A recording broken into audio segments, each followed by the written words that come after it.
आसवा संपूर्ण खबर को शेष में इस्तीफा देले श्रीलंका राष्ट्रपति गोटाबाया राजपक्षे मालदीव्रु सिंगापुर जीवा परे से इस्तीफा देइछन्ते। दीर्घ दिन धरी गोटाबायांकर इस्तीफा दाबी करुथिले आंदोलनकारी पर श्रीलंकावासी गोटाबायांकर बासभवन को कब्जा करि नेइथिले।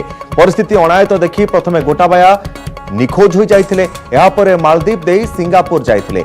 आज सिंगापुर पहुंचीबा परे से इस्तीफा देइछन्ते। एहा पूर्वरु रानिल विक्रमसिंघे को गोटाबाया कामचला राष्ट्रपति भावरे दायित्व देइथिले।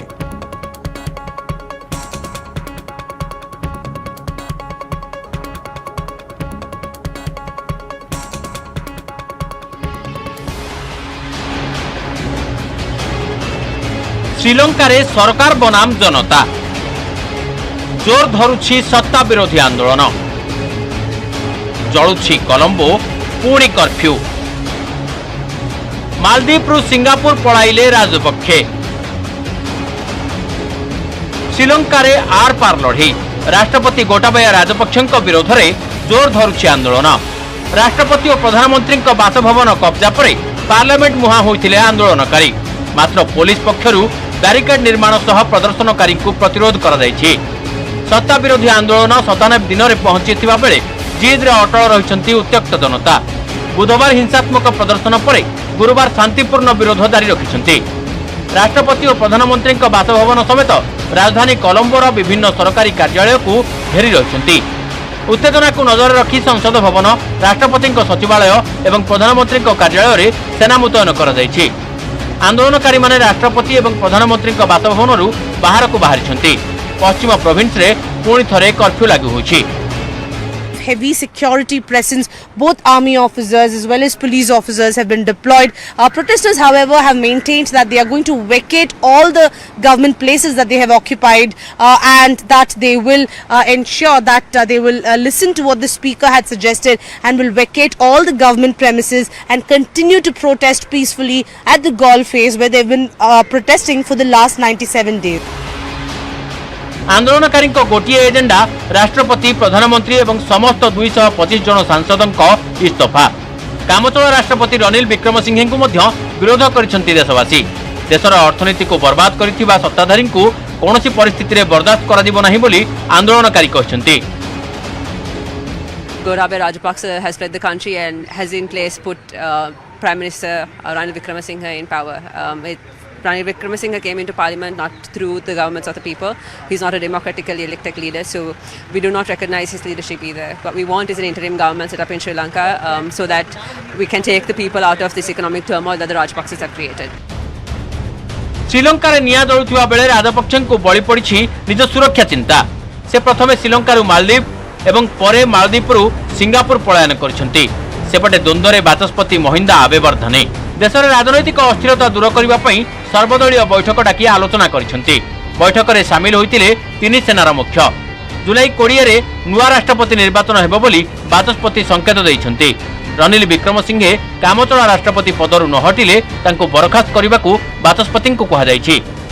शीघ्र नुआ प्रधानमंत्री घोषणा करबाकू दाबी करा जायछि। सेहिपरि आंदोलनकारी द्वारा ग्रहणीय राजनेमान को नहीं अंतरीण सरकार गठन करबाकू परामर्श दिया जायछि।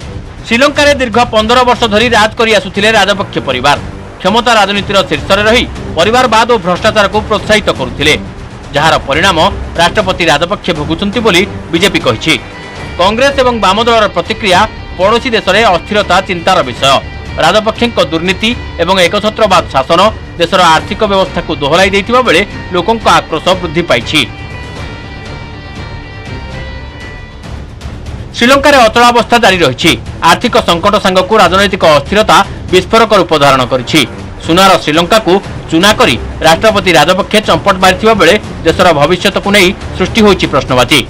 श्रीलंका रे परिवर्तित स्थिति उपरे तीक्ष्ण नजर रखिछि भारत। तेबे चीन रो श्रीलंका नीति एबे भी अस्पष्ट रहिछि। Bureau report, news 18 Odia. बहुचर्चित जहांगीरपुरी हिंसा मामला रोहिणी कोर्ट रे चार्जसीट दाखल कला दिल्ली पुलिस। मोट 2063 पृष्ठार चार्जसीट रे 37 जन अभियुक्तंकर ना रही।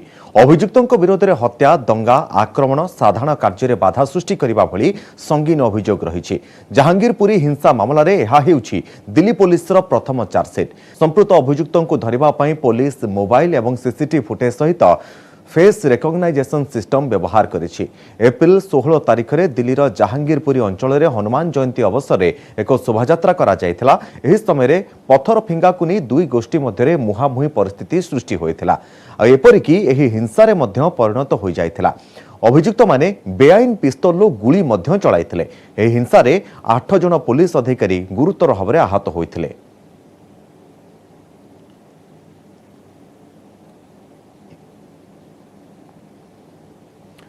महाराष्ट्र में गड़ब बुलेट ट्रेन एने अनुमोदन देइछंती सिंधे सरकार। महाराष्ट्र अहमदाबाद बुलेट ट्रेन प्रकल्प को त्वरान्वित करने को मंजूरी प्रदान करिछि राज्य कैबिनेट। एने उपमुख्यमंत्री देवेंद्र फडणवीस सूचना देइछंती। तेबे मुंबई अहमदाबाद बुलेट ट्रेन प्रकल्पर आनुमानिक मूल्य हेउछि 1,10,000 कोटी टंका। तन्मध्यरु 88,000 कोटी टंका जापान अंतर्जातीय सहयोग एजेंसी द्वारा प्रदान करा जायछि। महाराष्ट्र में यह प्रकल्प पर आवश्यक हेउतबा 70% अधिक जमी थाने और पालघर जिले में अधिग्रहण करा जायछि।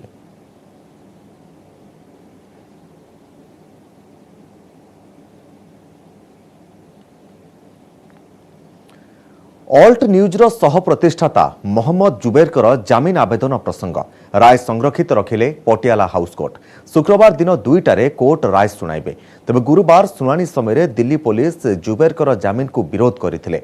मामलार तदंत चालुछि। एहा सहित अन्य देशरू पांठी संग्रह करा जायथिबा ने जो अभियोग आसीथिला तारी उपरे मध्य तदंत जारी रहितबा दिल्ली पुलिस कोर्ट को कहिसंती।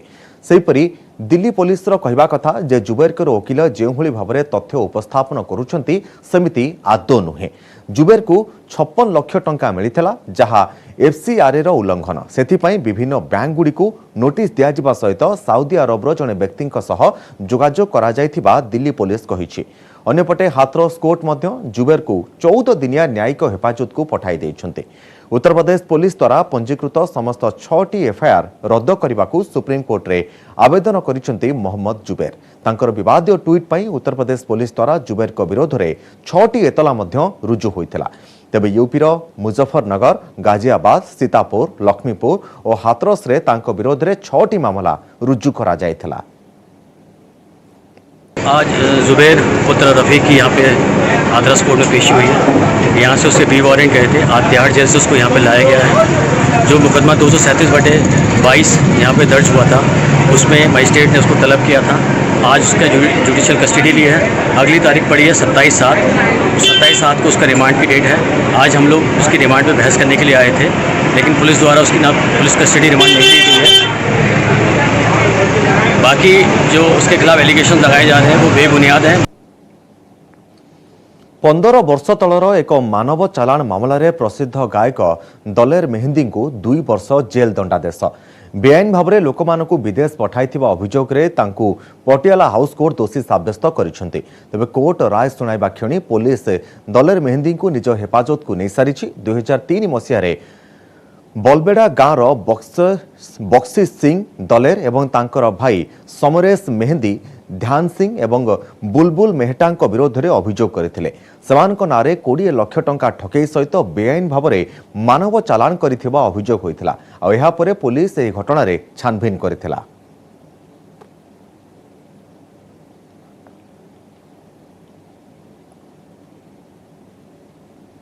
पश्चिम एशिया क्वाडर प्रथम बैठक भारत, इजराइल, अमेरिका और यूएई बैठक में सामिल होइछन्ति। आजिर बैठक में खाद्य संकट और स्वच्छ शक्ति विषय आलोचना करा जायछि। खाद्य पार्क श्रृंखला विकसित करने को यूएई भारत में $2 बिलियन अमेरिकीय डॉलर निवेश करिबो। सेहिपरि भारत एही योजना पई जमी जोगाई देबो। एहा सहित खाद्य पार्क रे चाषी मानकर एकत्रीकरण पई सुविधा उपलब्ध करिबो। सेहिपरि गुजरात रे I2U2 समूह 300 मेगावाटर हाइब्रिड शक्ति योजनार निर्माण करेंगे। तेबे प्रथम बैठक में ही I2U2 एक सकारात्मक एजेंडा प्रस्तुत करिछि। एथिरे अनेक गुड़िए मिलित निष्पत्ति निया जायछि।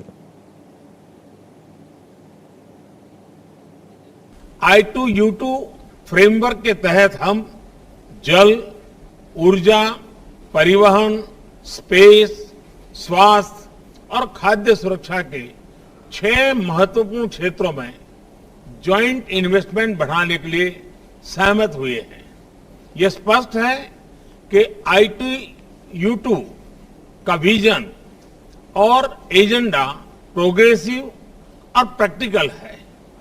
अपने देश की परस्पर स्ट्रेंथ, कैपिटल, एक्सपर्टाइज और मार्केट्स को मोबिलाइज करके हम अपने एजेंडा को गति दे सकते हैं। The United States has already funded a feasibility study for a hybrid renewable energy project in India, which will develop 300 megawatts of wind and solar capacity, as well as battery storage. With our four nations working together to unite our expertise and drive private sector investment, this is going to help India reach its climate and energy goal of 500 megawatts of non-fossil fuel capacity by 2030. Bollywood अभिनेत्री सुस्मिता सेन को सहित date करुछंती IPL प्रतिष्ठाता सभापति तथा व्यवसायी ललित मोदी। एने निजे Lalit Modi tweet करी सूचना देइछंती। से लिखिछंती जे सुस्मिता सेन को से डेट करुछंती। से आहुरी मध्य लिखिछंती जे स्पष्ट भाव में कहि रखिबाकू चाहूची जे आमे परस्पर को डेट करुछु। आमे वर्तमान विवाह करिनाहु किंतु खूब शीघ्र विवाह करबा नै योजना करुछु। ललित सुस्मितांक सहित किछि फोटो मध्य शेयर करुछंती। एथिरे उभय रोमांटिक मूड रे देखिबाकू मिलिछंती। या पूर्वरु ललित सुस्मितांकर किछि पुराना फोटो शेयर करी सेमाने विवाह करिथिबा कथार सामान्य सूचना देइथिले। ललित लिखिछंती गोटिए ग्लोबल टूर परे से लंडन फेरी आसिछंती। परिवार सहित मालदीव एवं सर्दिनिया रे समय बिताइथिले। सुस्मितांकु से निजर बेटर हाफ कहिछंती। नुआ जीवन साथी सहित नुआ आरंभ नहीं से खुशी थिबा कहिछंती। निज इंस्टाग्राम फोटो मध्य ललित बदलाइछंती जेउथरे उभय सुस्मिता एवं ललित रहिछंती।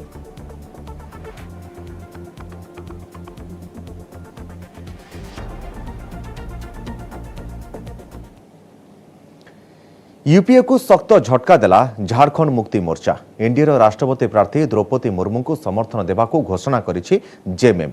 दल पक्षरु कहा जायछि जे आगामी राष्ट्रपति निर्वाचन रे झारखंड पूर्वतन राज्यपाल द्रौपदी मुर्मू जने प्रार्थी होइछंती। स्वाधीन भारत में प्रथम थर पर जड़े आदिवासी महिला राष्ट्रपति दौड़े अच्छा। एणु झारखंड मुक्ति मोर्चा मुर्मू को समर्थन करने को निष्पत्ति नहीं। तेबे एनडीए पक्षरु मुर्मू ना घोषणा पर जेएमएम धर्म संकट में पड़ जाइथिला।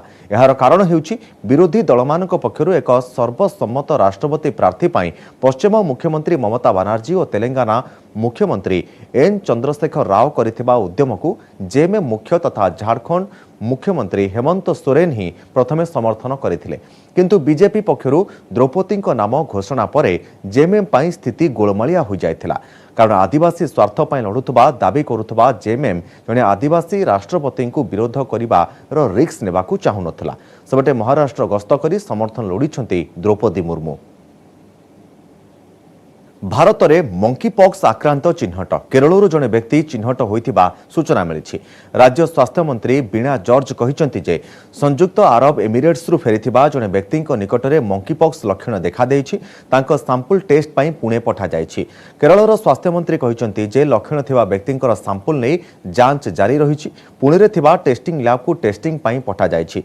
जे व्यक्तिंक पाखरे लक्षण देखा जाउछि से विदेश संक्रमण शिकार होई देश को फेरिछंती। सबडे मंकीपॉक्स ने सबु राज्य को अलर्ट करिछि स्वास्थ्य मंत्रालय।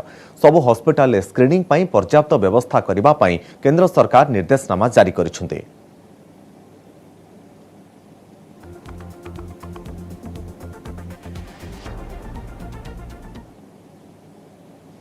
जल बिहुने सृष्टिनाश, जल बहुले सृष्टिनाश। वर्तमान सारा देश में पानीर प्रकोप। प्रबल वर्षा जोगु चारिआडे खाली पानी ही पानी। मौसुमी जनित वर्षारे अनेक स्थान में बन्या परिस्थिति मध्य देखा देइछि। विशेषकर गुजरात और महाराष्ट्र में बन्या परिस्थिति अत्यंत गंभीर रही। सेहीपरि देवभूमि उत्तराखंड समेत अन्यान्य पहाड़िया अंचल में मध्य बन्या और भूस्खलन जनजीवन को प्रभावित करिछि। आसुन देखिबा रिपोर्ट। जुआड़े देखिबे सियाड़े पानी। सारा देश में वर्षा वित्पात। प्रबल वर्षार जनजीवन अस्तव्यस्त। केउठी बन्या पानी रे गाँ बुड़ीछि तो केउठी मझी पानी रे लोके फसी रहिछंती। पुणी केउठी पोलो उपरे छाती उच्चर पानी लहड़ी मारिछि तो आउ केउठी पानी भितरे लोकमाने जीवा आसिबा करछंती। भाग्य जेबे निजर रौद्र रूप देखाए तेबे एमिति हृदय विदारक चित्र सामना को आसिथाए। सारा देश रे बे प्रबल वर्षा। देशर अनेक राज्य में प्रबल वर्षा और बन्या पूरा सिस्टम को आक्तामाक्ता कर देछि। महाराष्ट्र विभिन्न स्थान में मध्य लगाण वर्षा जारी रही। केतक स्थान में बन्या परिस्थिति देखा देछि। पुणेर जड़े व्यक्ति शत चेष्टा परे मध्य पानी भितरु निजकु उद्धार करि पारले नाही, फलरे से पानी रे भासी जाइछंती। उत्तराखंड गोपेश्वर में मध्य प्रबल वर्षा लगी रही। एठारे भूस्खलन जोगु अनेक घर भांगी जाइछि, लोकंक अनेक क्षति होइछि। यह होछि जल प्रलयर भयंकर चित्र। बस भितरे थिबा पानी को देखंतु। यह होछि मनाली रो दृश्य। मनाली बस स्टैंड रे छिड़ा होइतिबा एही बस भितरे पानी लहड़ी मारुछि। काच भांगी बन्या पानी भितर को पसी पूरा बस को डैमेज कर देछि। यह होछि गुजरात रो चित्र। एठारे पिलामाने निज जीवन को बाजीरे लगाई नदी पार करथले। अचानक पानीर स्व तीव्र होइगला आ पिलामाने सेठारे फसी जाइछंती। परे ग्रामवासी उद्धारकारी दल को खबर देवा परे सेमाने उद्धार करछंती। रसी जोगे सेमानकु उद्धार करा जाइछि। उत्तराखंड चमोली आसिथिबा दृश्य को देखंतु, जोठी प्रबल वर्षा जोगु रास्तार एक अंश धसी जाइछि। फलरे यातायात पूरा ठप हो जाइछि। लोकमाने नाही नथिबा असुविधार सम्मुखीन हेउछंती। एभडी परिस्थिति देखा देबा परे रास्ता को डाइवर्ट कर दिया जाइछि। सेपटे स्थानीय प्रशासन द्वारा रास्ता मरामती कार्य मध्य जारी रहिछि। महाराष्ट्र पालघर ए चित्र अत्यंत भयंकर। एठारे लगाण वर्षा जोगु जनजीवन अस्तव्यस्त हो पड़ी। भूस्खलन जोगु अनेक लोकंक घर द्वार भांगी जाइछि। केतेक लोक माटी तले चापी होइछंती। सेठारे उद्धार कार्य जारी रहिछि। प्रबल वर्षा जोगु देशर विभिन्न नदीर जलस्तर वृद्धि पाइछि। फलरे बन्या परिस्थिति देखा देइछि। सेथिपई सतर्क रहिबाकू परामर्श देइछि भारतीय पाणीपाग विभाग। Bureau report, news 18 Odia. देश में क्रीड़ाविद मानकर सामग्रिक अभिवृद्धि पई आगे आसीछि रिलायंस कंपनी। भारतीय क्रीड़ा महासंघ सह एक दीर्घकालीन सहभागिता घोषणा करिछि रिलायंस इंडस्ट्रीज लिमिटेड। समग्र देशरू आथलेट मानकु आविष्कार करिबा, सेमानकर परिपोषण एवं विकास साधन करिबा सहभागितार लक्ष्य। भारतर ओलंपिक अभियान में सहयोग करिबा मध्य सहभागितार आउ एक लक्ष्य। रिलायंस फाउंडेशन क्रीड़ाविद मानकु एथलेटिक्स हाई परफॉर्मेंस सेंटर और सार एचएन रिलायंस फाउंडेशन हॉस्पिटल सहित रिलायंस फाउंडेशन परिव्यवस्था को उपयोग करी विश्व श्रेणीर सुविधा सुजोग जोगाई देव। कोचिंग एवं क्रीड़ा विज्ञान और मेडिसिन सहायता जोगाई देबाकु मध्य लक्ष्य रखिछि रिलायंस। बालिका एथलेट मानक उपरे स्वतंत्र दृष्टि देवा सहित लिंगगत वैषम्य दूर करबा एवं सेमानकर स्वप्न साकार करबा दिगरे उभय संस्था उद्यम करिवे। एएफआई रो प्रमुख सहभागी भाव में रिलायंस ब्रांड समस्त जातीय टीम रो जर्सी और तालीम किट गुड़िकरे प्रमुख जातीय अंतर्जातीय प्रतियोगिता एवं तालीम शिविर गुड़िकरे प्रदर्शित हेबो। ए सहभागिता अभियान युव क्रीड़ा प्रतिभा को विश्वस्तरीय विजयी हेबाकू सुजोग जोगाई देबो बोली रिलायंस इंडस्ट्री निर्देशिका नीता अंबानी कहिसंती। रिलायंस फाउंडेशन पक्षरु ओडिशा सरकार सहभागितार Odisha Reliance Foundation athletic high performance centre रो स्थापना करा जायछि। 2018 स्थापित यह केन्द्ररू एकाधिक जातीय और अंतर्जातीय पदक विजेता एवं जातीय रेकर्डधारी प्रस्तुत होइछन्ते।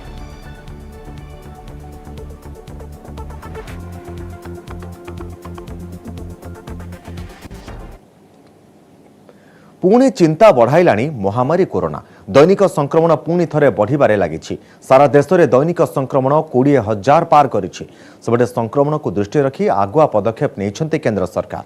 शुक्रवार ठारू 18 रु 59 वर्ष वयस्कों को मागणे दियाजिबो प्रिकॉशन बा बूस्टर डोज। सरकारी टीकाकरण केन्द्र में प्रिकॉशन डोज दियाजिबो। केंद्र सरकारଙ୍କର 75 दिनिया स्वतंत्र अभियान में मागणा टीका मिलिबो।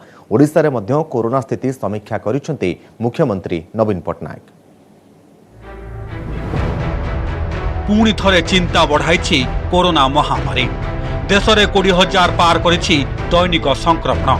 145 दिन पर 20,000 रु अधिक होइछि दैनिक संक्रमण। 24 घंटा 20,139 पॉजिटिव चिन्हट होइछन्ते। दिनकरे 38 जनक मुंड नैछि कोरोना भाइरस। एहाकु मिसाई देश में एजाएं 5,25,557 जनकर कोरोना रे मृत्यु हेलाणी। दैनिक 16,482 संक्रमित सुस्थ होइछन्ते। आक्टिव रोगी संख्या 1,36,076 रही। देश में सुस्थ हार 98.49% रही।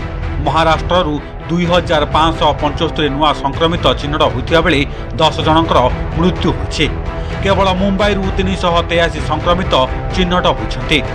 मिसई महाराष्ट्र में मोट संक्रमित संख्या 80,10,223 पहुंची। सेपटे राज्य में बेकाबू भाइरस 800 पार करिछि दैनिक संक्रमण। राज्य में 24 घंटे 804 नुआ पॉजिटिव चिन्हट होती। प्रतिदिन आक्रांतों संख्या बढ़ुथिबारु कोरोना को नहीं बढ़ी टेंशन। नुआ संक्रमित मध्य 18 वर्षरू कम बयस वर्गर 71 जन अच्छा। खोर्धा और कटक जिले में सबुठ उद्वेगजनक स्थिति रही। खोर्धा जिलूर 307 नुआ संक्रमित चिन्हट होता बेले कटकू 319 पॉजिटिव चिन्हट होती। बढ़ुवा संक्रमण को नियंत्रण में रखापी आगुआ पदक्षेप नहीं केंद्र सरकार। शुक्रवार 18 ରୁ 69 वर्ष वयस्कों को मागणारे दियाजिबो प्रिकॉशन बा बूस्टर डोज। सरकारी टीकाकरण केन्द्र में यह प्रिकॉशन डोज दियाजिबो। केंद्र सरकार 75 दिनिया स्वतंत्र अभियान रे मागणा टीका मिलिबो। आजादी का अमृत महोत्सव अवसर में यह बूस्टर डोज प्रदान कराजियो बोली घोषणा करछंती केंद्र सरकार। टीकादान नहीं सबु राज्य और केन्द्रशासित अंचल वरिष्ठ अधिकारी सहित स्थिति समीक्षा करछंती केंद्र स्वास्थ्य सचिव राजेश भूषण। ओडिशा रे मध्य शुक्रवार ठारू मागणारे प्रिकॉशन डोज दियाजिबो। राज्य में वर्तमान संक्रमण वृद्धि पाउथबारु टीकाकरण उपरे गुरुत्व दिया जाउछि। 75 दिन पर्यंत मागणारे टीकाकरण चलिबो। उभय ऑनलाइन और ऑफलाइन माध्यम रे टीकाकरण व्यवस्था करा जायछि। राज्य में पाखापाखि 3000 सरकारी केन्द्र में टीका दियाजिबो। टीका देवा पई पर्याप्त परिमाण में स्वास्थ्यकर्मी रहिछन्ति। तेबे राज्य में पर्याप्त परिमाण टीका मौजूद नथिबा परिवार कल्याण निर्देशक विजय पाणिग्राही कहते आहुरी टीका आवश्यक पड़िबो। एही वर्ग में 2,65,85,000 लोक प्रिकॉशन डोज नेबा पई अछंती। सेमानक मध्यरु मात्र 1,50,000 जन प्रिकॉशन डोज नहीं छंती। अर्थात 99% लोक प्रिकॉशन डोज नहीं नाहांती। एबे भी जाइनी कोरोना टेंशन। सेथिपाई धीरे धीरे पुणी थरे सबु राज्य कोरोना नियम कड़ाकड़ी करछंती। तेबे नियम जेते कड़ा हेले कौन हेबो? आपनकु प्रति मुहूर्त रे सतर्क रहिबाकु पड़िबो। तेबे जाई ए भाइरस विरुद्ध रे विजय संभव हेबो। Bureau report news 18 Odia.